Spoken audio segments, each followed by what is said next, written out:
नमस्कार दोस्तों। आज मैं आपके लिए एक नई कहानी लेके आया हूँ। इस कहानी में एक अमीर भाई अपनी बहन के साथ कितना बुरा व्यवहार करता है। इस कहानी में अंत तक बने रहे। कहानी के एंड में आप ये देखेंगे कि बहन ने अपने भाई को कैसे सबक सिखाया। चलो कहानी की ओर चलें। एक गांव में एक बड़ा साहूकार रहता था। साहूकार बहुत पैसे वाला था। आसपास के कई गांवों में उसका बड़ा नाम था, लेकिन इस साहूकार को अपने पैसों का और अपने नाम का बड़ा ही घमंड था।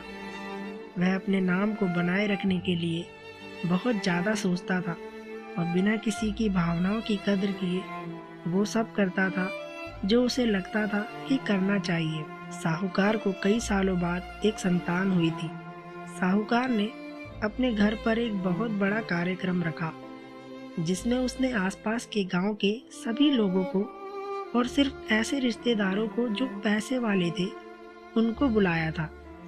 पास के ही गांव में साहूकार की खुद की सगी बहन भी रहती थी, क्योंकि इन दिनों उसकी आर्थिक परिस्थिति कुछ अच्छी नहीं थी।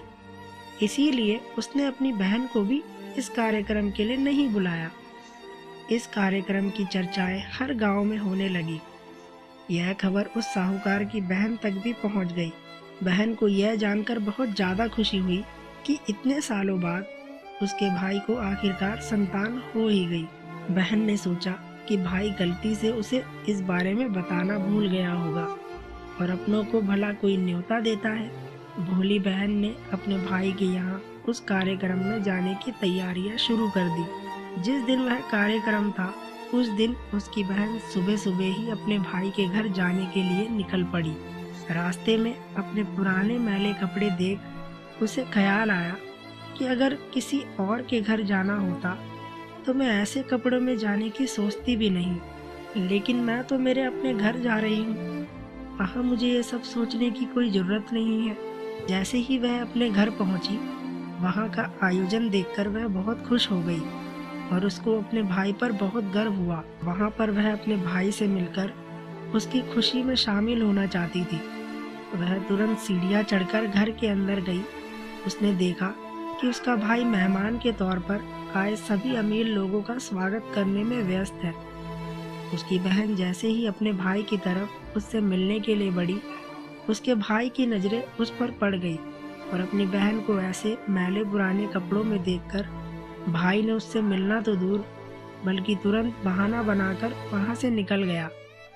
बहन ने सोचा, इतने लोगों में बेचारा अकेला भाई क्या क्या करे, जरूर उसे कुछ काम याद आया होगा, इसीलिए वहां से चला गया होगा। बहन बाद में अपनी भाभी से मिलने गई। भाभी ने उसका स्वागत किया, उसे खाना खाने के लिए पूछा। बहन ने सोचा, ठीक है, पहले खाना खा लेती हूँ, फिर बाद में आराम से भाई से मिल लूंगी। बहन खाना खाने के लिए बैठी। साहूकार ने देखा कि अपने सभी धनवान मेहमानों के बीच उसकी गरीब बहन भी बैठी हुई है। सभी महंगे कपड़े पहने लोगों के बीच उसकी बहन जो पुराने मैले कपड़े पहनकर बैठी थी, यह साहूकार से देखा नहीं गया। उसने अपनी बहन को अपने पास बुलवाया, भला बुरा सुनाया और वहां से जाने के लिए बोला। बहन ने अपने सपने में भी नहीं सोचा था कि उसके साथ कभी ऐसा व्यवहार भी हो सकता है, और वह भी उसके खुद के घर में। अपना अपमान होने के बाद बहन तुरंत अपने ससुराल जाने के लिए चल पड़ी। बहन इस बात को पचा ही नहीं पा रही थी। उसके अपने भाई ने उसके साथ इतना बुरा व्यवहार किया। उसकी आंखों से आंसू नहीं थम रहे थे। रास्ते में उसे उसकी पुरानी दोस्त मिली। उस दोस्त ने उससे रोने का कारण पूछा। हालांकि वह उसे कुछ भी नहीं बताना चाहती थी, लेकिन दोस्त के बार बार पूछने पर उसने उसके साथ हुई सारी घटना उसे बता दी। उसकी दोस्त एक समझदार महिला थी। उसने कहा, अगर तुम मेरी बात मानो तो एक दिन तुम्हारा भाई खुद तुम्हें अपने यहाँ बुलाएगा और तुमसे माफ़ी मांगेगा। बहन ने उससे कहा कि मैं तुम्हारी हर बात मानूंगी, बताओ मुझे क्या करना होगा। दोस्त ने कहा, इस अपमान को, इस दुख को एक दिशा दे दो और कोई गृह उद्योग शुरू कर दो। उसमें इतनी मेहनत करो कि उस काम में तुमसे अच्छा कोई भी ना हो। उसको अपने दोस्त की बात सही लगी। उसने घर पहुंचकर अपने आंसू पोंछकर उसी दिन से एक गृह उद्योग शुरू किया। उसने दिन रात मेहनत की, अपने साथ कई और गांव की महिलाओं को जोड़ा और देखते ही देखते उसका गृह उद्योग चल पड़ा। कुछ ही सालों में आसपास के 50 गांवों में उसका नाम और रुतबा काफ़ी बढ़ गया और अब वह पैसों के मामले में अपने भाई से भी ज़्यादा बड़ी बन गई। भाई को भी जब यह पता चला कि उसकी बहन इतनी अमीर हो गई है तो उसने सोचा कि एक बार उससे मिलकर आया जाए।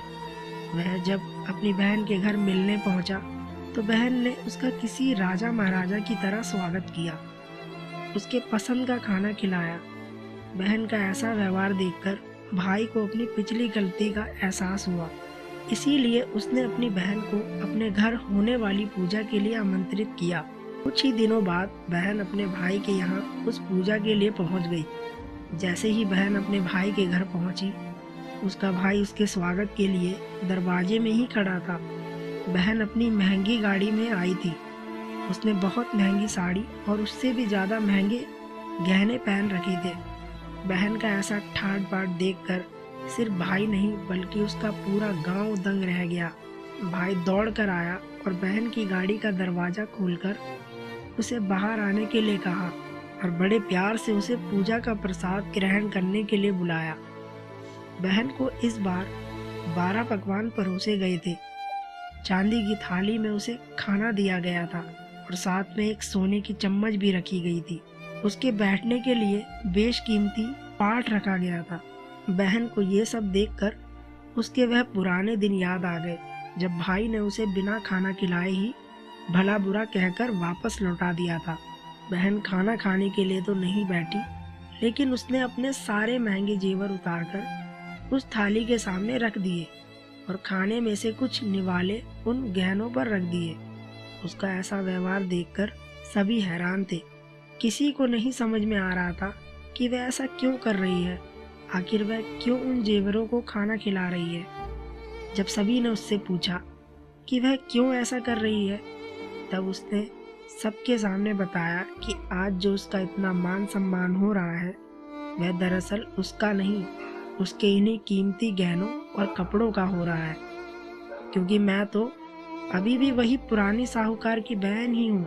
अगर कुछ बदला है तो वह मेरी परिस्थिति है। भाई ने अपनी गलती का एहसास होने पर इस बार अपनी बहन के पैर पकड़कर माफ़ी मांगी। बहन जो पहले भी अपने भाई से निस्वार्थ प्रेम करती थी, उसने अपने भाई को माफ़ कर दिया और उसे गले से लगा लिया।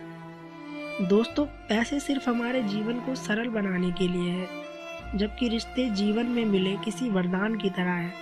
अगर उन्हें सच्चे मन से और निस्वार्थ भाव से निभाए जाए, पैसे खर्च हो जाए तो आप बाद में भी कमा सकते हैं, मगर रिश्ते टूट जाए तो दुनिया का सारा धन भी आपको उन्हें वापस नहीं दिला सकता। दोस्तों, उम्मीद करता हूँ आपको हमारी कहानी पसंद आई होगी।